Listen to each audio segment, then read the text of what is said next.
कैसे लाम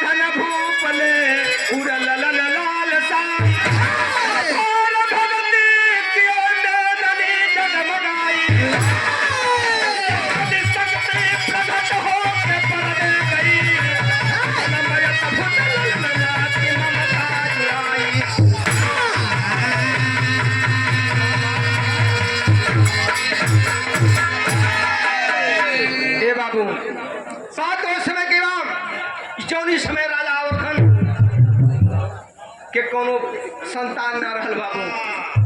चौथा पन विद्रोह कोनो पुत्र ना पैदा भैल और देखा जब पुत्र ना रहा बाबू सारा धन दौलत रुपया पैसा महल अटारी सब बेकार है। चौथे पन में राजा आवर्धन ने तपस्या कैलन, याद शक्ति प्रकट हो करके राजा आवर्धन के वरदान देली, रानी के वरदान देली कि जा तोहरे पुत्र पैदा होई। गीत कलाए लगल लाल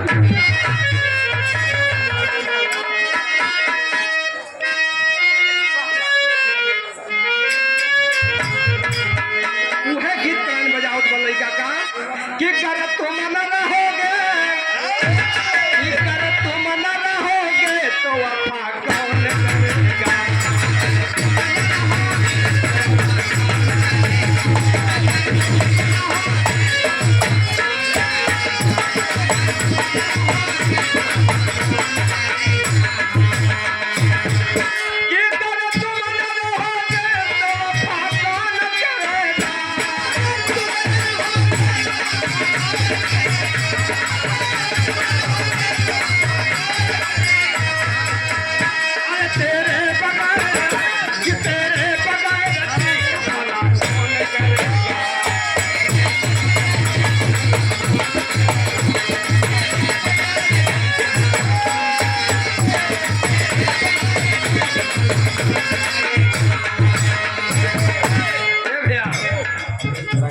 देखा गीत गलायन धन, लेकिन कहानी के प्रारंभ में कभी कुछ प्रमाण लिखते हैं कालाल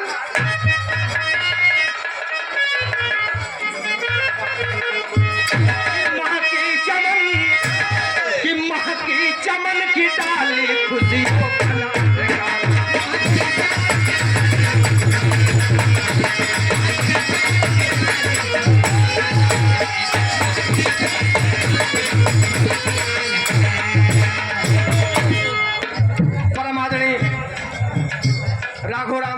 परेवा के धरती से चाचा के माध्यम से 105 रुपया 105 रुपया का पुरस्कार बा। चाचा के चरणों में प्रणाम आशीर्वाद का प्रतीक्षा बा। कहना का बा कि महकी चमन की डाली खुशियों का ना ठिकाना, भरती है झोली कि भरती है झोली खाली भक्ति में तू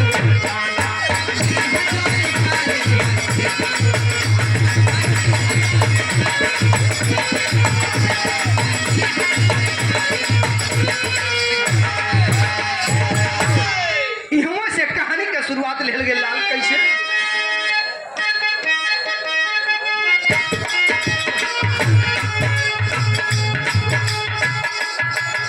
बाबयान के परदान मिला परदानी दिल का मिट गया ये तेरा रानी हो पुत्र जरमाई दिखना है नया सवेरा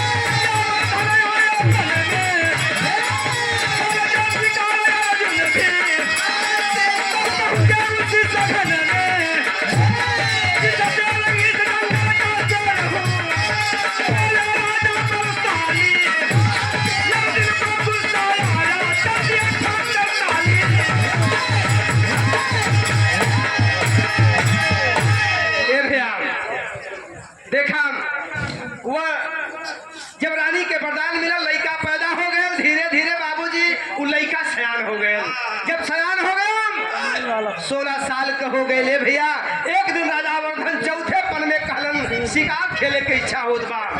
राजा वर्धन धनुष और बाण उठा लेहलन, चल देहलन बियाबान जंगल के अंदर शिकार खेलने के लिए। अब वही जंगलवा में अर्जुन भी शिकार खेल रहलन बाबू। जब अर्जुन देखलन राजा वर्धन के और राजा वर्धन अर्जुन के, तब राजा अर्जुन कहलन कि कौन हो, कहां से हो? मैं तो इस जंगल का शेर हूँ। राजा वर्धन और अर्जुन से बहस होने लगल बाबू। जब बहस होने लगल तब बात बिगड़ गई, धीरे धीरे भयल काम गीत कलाए लगल।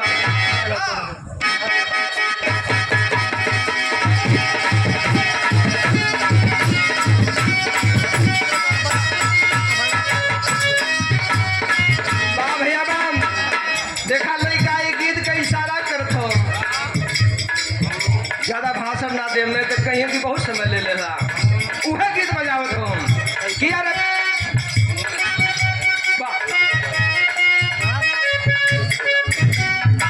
पियावा मिला ला ला ला मुआ देख के सपना वाले नाना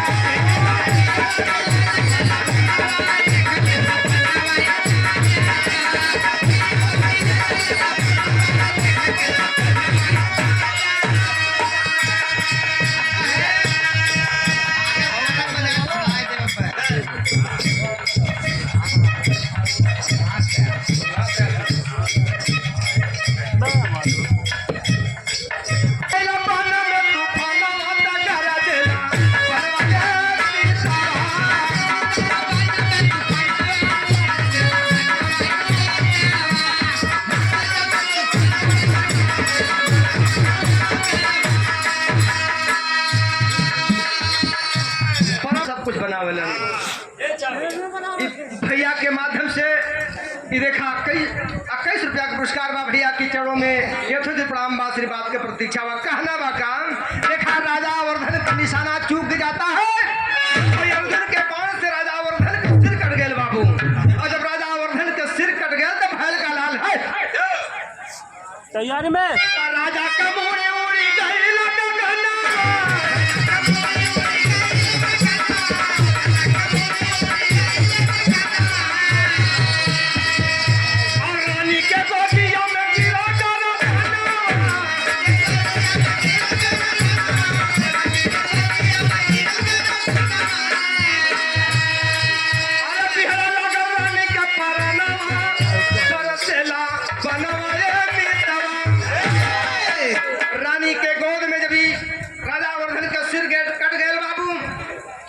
में उड़ गए। और जब आकाश में उड़ गए जा करके रानी वर्धन के मेहरारू यानी रानी के गोद में जा करके उस सिर गिरल बा। और जब सिर गिरल है बाबू झर झर जो है रानी रोने लगी, कहने लगी ओहो ए मेरे पति का सिर कौन काटा है। इतना बतिया जब वो कटा हुआ गर्दन सुना बाबू, आप लोग रामायण के अंदर में गंगाराम भैया, गंगाराम भैया भैया बात मत करा, बात में क्या। जब राजा वर्धन का सिर कट गया और रानी के गोद में गिरल बा, कटा हुआ सिर बाबू रानी से बतावे लगल। आप लोग रामायण के अंदर में देखे होंगे कटी हुई खोपड़ी जो है मेघनाथ की बोली है। महाभारत के अंदर राजा वर्धन का खोपड़ी बोल दबा कैसे लाल।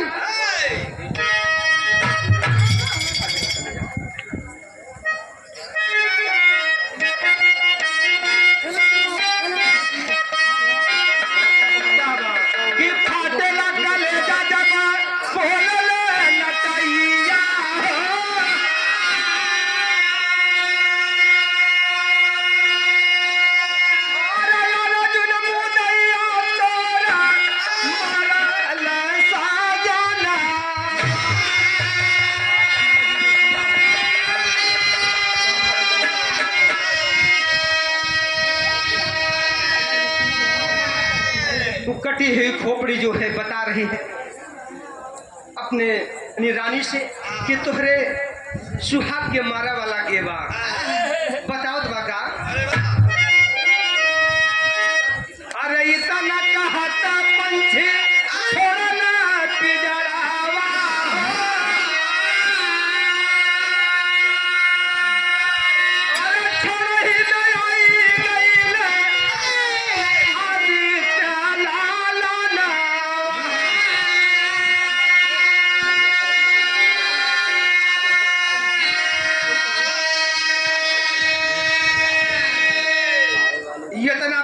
ये भैया या पैसा ले ला भी जंगल में शिकार खेले वाला अर्जुन नाम का एक शिकारी है, वही तेरे पति को मारा है।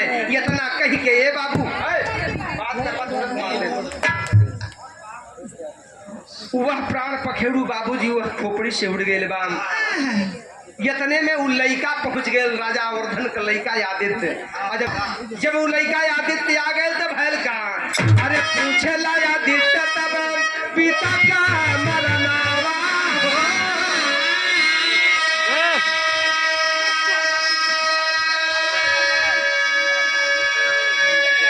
वो लइका पूछत हो अपने महतारी से कि हमारे पिता के मारे वाला के बा।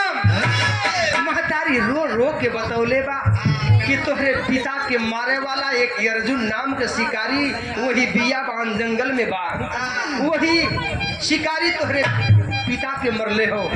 ए भैया इतना बतिया जब वो आदित्य सुन ले बा, 16 साल का नौजवान पट्टा इतना बात जब सुना है बाबू या कबूला हो जाता है। उस समय किया है क्या गीत कराने लगे लाल।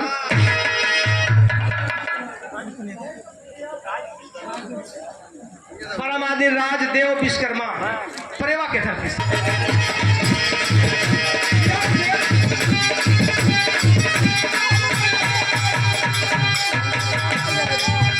देखा ये गीत लगल पर गीत इनके ऊपर ना कुछ कहा था।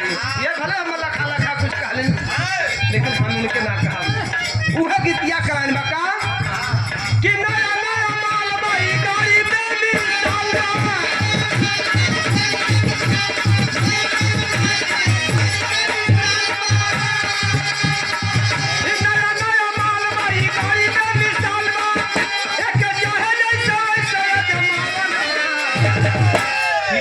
बाबू हमरे मार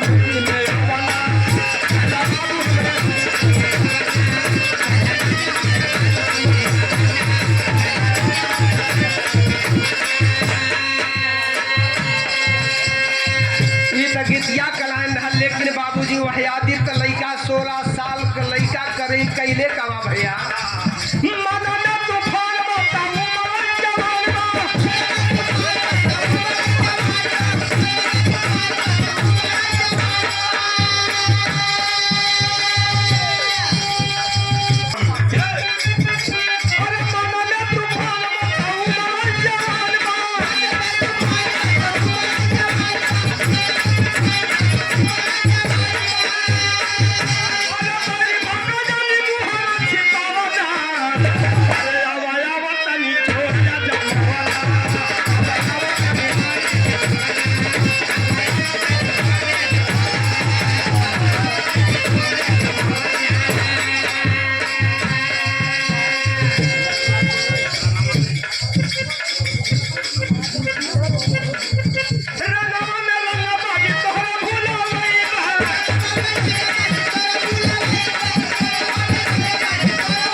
एकदम याद बबूला हो गई बा। सोच लिया कि मैं अपने पिता का बदला जरूर लूंगा।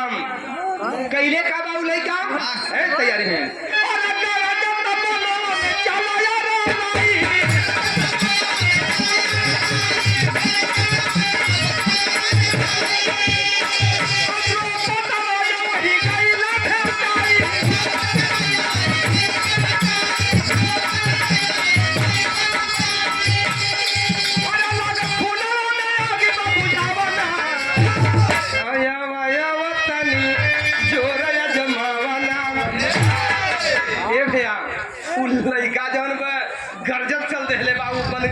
जंगल में जहाँ अर्जुन शिकार खेलत रहलन और जब जंगल में पहुंचल तब भैल का ये बाबू गीत कराने बदल गया।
जंगलवा के बीच में अर्जुन का ससुर राजा द्रौपद भेटा गए।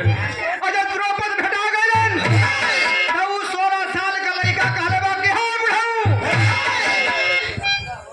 अरे कहीं अर्जुनवा के देखला है, अगर कहीं आज मुलाकात करवा देता तो इनका पाजर हम तोड़ दे। ए भैया, लेकिन वह द्रौपद जब वह लड़का के बात सुनलन, करण की हे दिखाई तो झीन का लड़का जो हारमोनिया बजाओ, इतना बड़ा लड़का रहे भैया, ये 13 साल का हो गए बाबू, इतना बड़ा लड़का रहे।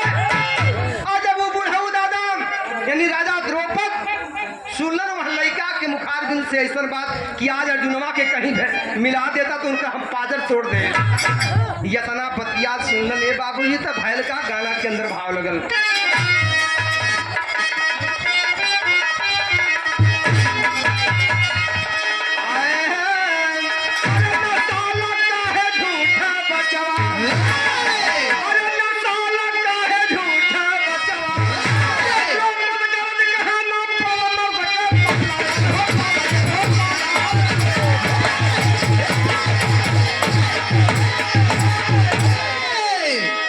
द्रौपद गरज कहे ना बल मर्द का पाला, न साला कहे झूठे बचवा।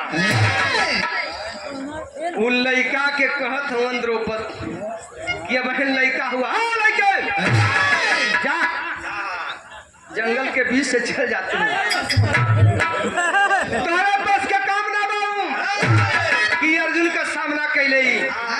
लेकिन वो लड़का कहले बा लड़के मत समझा, लड़के बा लेकिन देखा हर दुनिया कहना बा बाबू, अरे यहाँ बबूला था वह लड़का, यहाँ बबूला था वह लड़का, द्रौपद को ललकार दिया, होगा पहचान मर्द का आज वह कई बार फटकार दिया। अरे यज्ञ बाण से लगा बेधने, यज्ञ बाण से लगा बेधने, जंग जुझार किया, आदि शक्ति का था बरदानी, वार बचा के वार किया। लड़का माई दुर्गा का बरदानी न रहा, गलज के बुढ़ऊ दादा तोहार कुल बुढ़ौती भुलवा दे। तब बुढ़ऊ दादा एक बात और समझावे लगल लड़का के, समझौल का एगो गीत कलाए लगल लाल।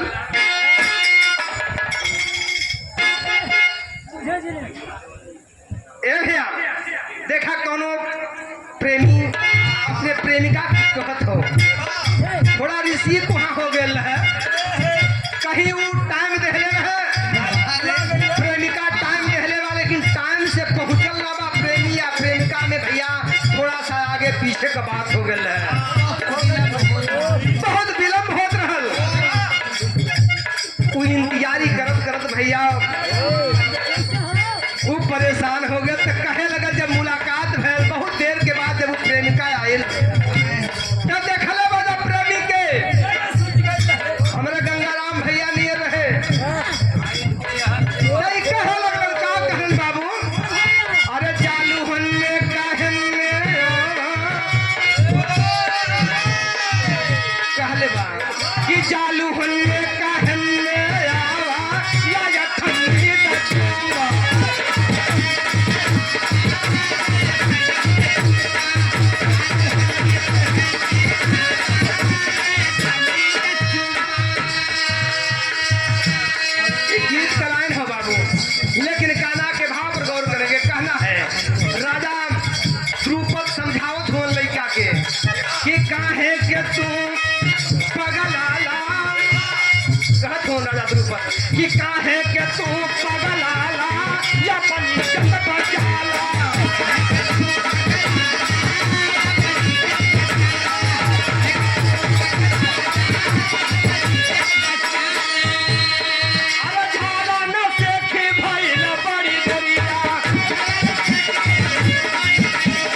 लेकिन वीर रस का बिरहा गावे के खातिर डाली में जब तक धू ना पड़ी तब तक नाच नहीं आई।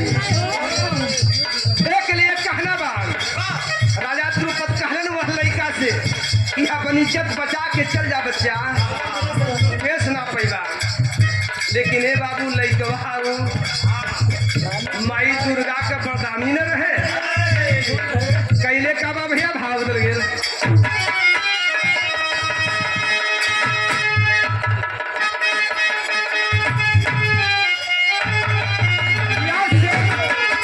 लड़का कैले का बा द्रौपद के साथ में पकड़ ले बा। अब पकड़ के जब दबोचले बा तो उस समय राजा द्रौपद कैलन का अरे भूल गया द्रौपद का गुण चतुराई बीच बनवाने, अकल गला उल्टा पुसुक चढ़ाई बीच बनवाने।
वही बियाबान जंगल के अंदर जौनी समय आदित्य लड़का राजा द्रुपद के पटक कर रगड़त हो, वही समय अर्जुन आ गए। और अर्जुन देखलन राजा द्रुपद, और राजा द्रुपद अर्जुन के देखलन तो अर्जुन से कहलन के अर्जुन अरे जल्दी छोड़ावा न तो बुढ़ौती बेकार हो जाई।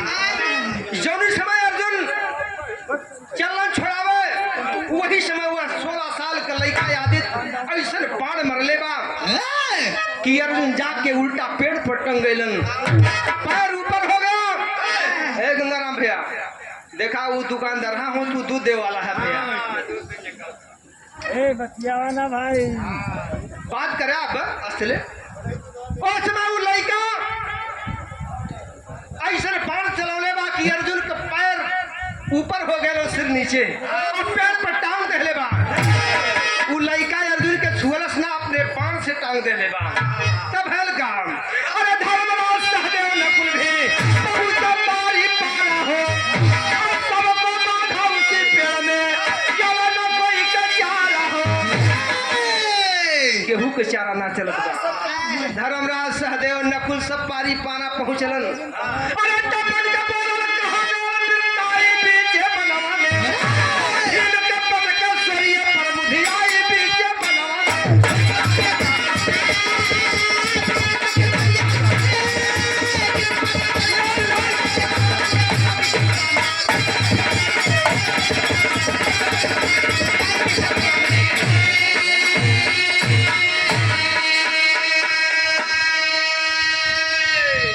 धर्मराज सहदेव नकुल सब पारी पाना पहुंचलन, सबके अपने धनुष बाण से पेड़ पर टांग देले बा। सबका पैर ऊपर हो गया, सिर नीचे। पहुंचलन भीम, भीम बाद में पहुंचलन। जब भीम के देखल बा उनका मोटाई, तब पटक के वही पेड़वा के सोरिया पर ऐसा पटकले बा कि घिन्नी खींचे लगलन। जैसे हमरे मंसूर अली भैया एकदम अपना छपिया के गा देलन, लेकिन कुछ पल्ले ना पड़ल। वो तरह से जब वो 16 साल का लड़का भीम के पटक के सोरिये पर घुरचावत हो, वो समय हुआ क्या बाबू, आधा कराने लगल।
समय नारद पहुंच गए और जब नारद पहुंच गए देखलन कि ये छोट का लइका पांचों पांडव के टांग देले बा चादर के ऊपर टंगले हो भीम स्वर्गीय पर घिन्नी घिरचत है ए बाबू इतना बतिया जब नारद देखलन तब नारदों से फरार हो गए पहुंच गए कैलाश पर्वत पर भगवान भोलेनाथ से बतौलन के बहुत तू बलवान वाला बड़ा मायावी बनाला उ देखा एगो छोट का लइका पांचों पांडव के वहाँ बियाबान जंगल में टांग दहले बा पेड़ में ए भैया तब तक भोले बाबा इतना बात जब सुनलन तब कैलन का कि तोह के मारा भी भोला जाने जग जहाना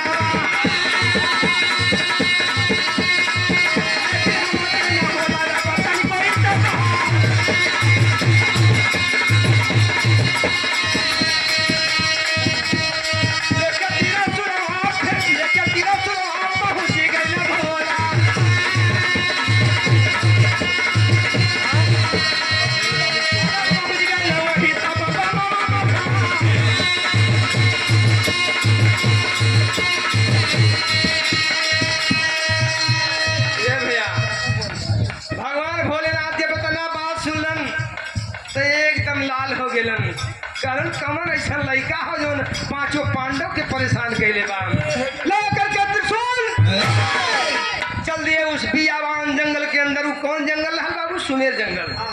और जब सुमेर जंगल में पहुंचलन है भैया तब वो लड़का जब देखत हो भगवान भोलेनाथ के तब कहे लगल कि कमन 50 या गए पे को वस्त्र ना बा ई छोटा रखोले बाबा घंबर पहनले बा तो लगत बा जैसे 50 बराबर देखल भैया कोनो 50 से कम थोड़ा लगता है। लेकिन बाबू हो जब वो आदित्य लड़का देखले बा भगवान भोलेनाथ के तब वो पहचानत रहे ना लेकिन कहे का लगल भैया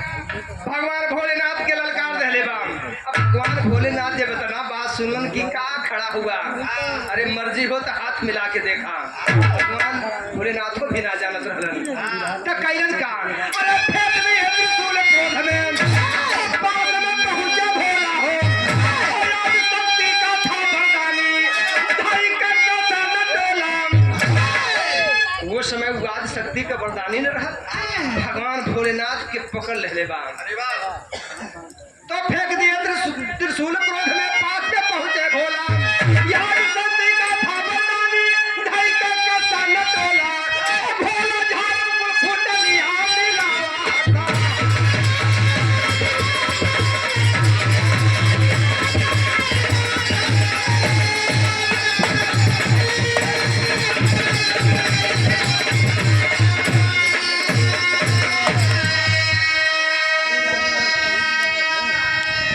ए भैया उ लइका जौन बा जब पकड़ ले बा भगवान भोलेनाथ के दबोच देहले बा उस समय आज शक्ति के प्रकट हो के पड़ल तो प्रकट हो गए आज शक्ति तब कहने लगी जताई हमारा कोई पाल ना पाई अझूठे ही तोड़ला बदनिया मिलावा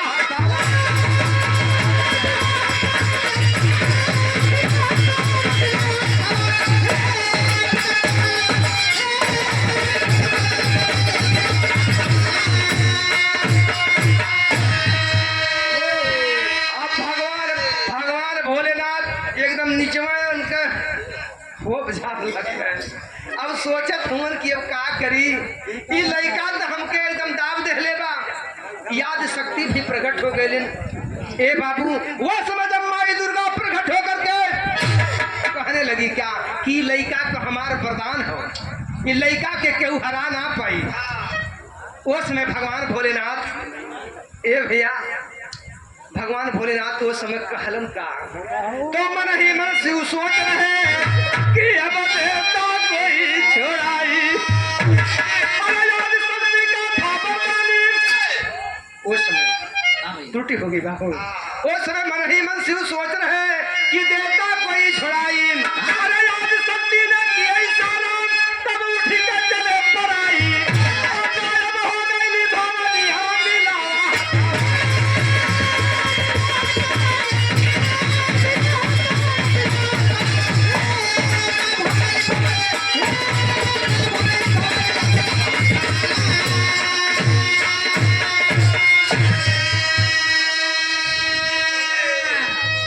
उस समय भगवान भोलेनाथ जब निचवे से कहत हूँ कि केहू छोड़ा दे तो बढ़िया रहा, माई दुर्गा इशारा कर लड़का के कि छोड़ दा, उ लड़का छोड़ दे बा। उस समय भगवान भोलेनाथ फरार हो गए। ए बाबू त्रिशूल डमरू कहाँ लौकत बा उनके, जान बचल कैसो, जान बचल कैसो। तो ये भैया भाग चल, नतीजा निकल का